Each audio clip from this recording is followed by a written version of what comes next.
আমরা এখন কোথায় আছি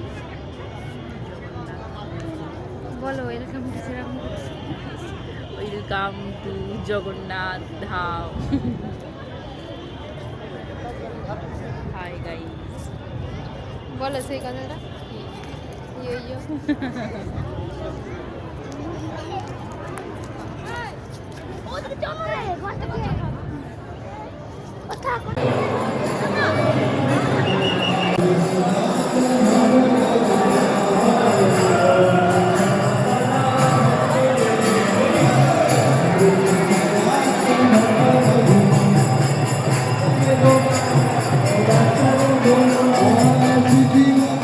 এই দাদাটার জন্য আমরা ভেতরে যেতে পারলাম এত সামনে থেকে।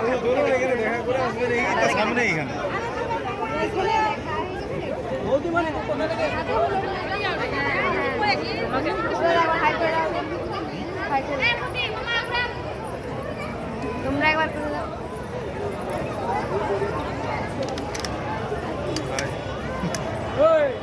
এটা হচ্ছে জিজুর পিসির ছেলে, যার জন্য আমরা তো সামনে থেকে দেখতে পেলাম, ঠাকুরকে প্রণাম করতে পারলাম।